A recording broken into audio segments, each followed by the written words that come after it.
আজ যখন বলা হলো ফাঁপা নয় নিরেট লোহার তৈরি জিনিসকে নর্ম্যাল জলে ভাসানো হবে, তখন সকলেই বিস্মিত হলো। সূঁচ একটি নিরেট লোহার তৈরি জিনিস, তাই স্টুডেন্টদের বলা হলো একটা করে সূঁচ নিতে আর জলে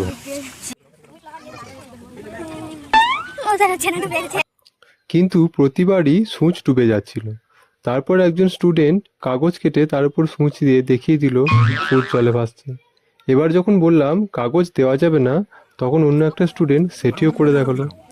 সকলেই এত খুশি হলো যে হাততালি দিয়ে তা বুঝিয়ে দিল।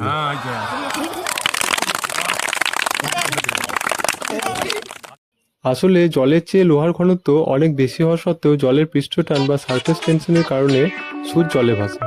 শুষ্ক একটি সূঁচ অনুভূমিকভাবে খুবই সাবধানতার সঙ্গে জলে রাখলে জলের উপরের তলটি একটি টান টান স্থিতিস্থাপক পর্দার মতো কাজ করে এবং সূঁচের ওজন বহন করে, তাই এটি জলের উপর ভাসতে থাকে।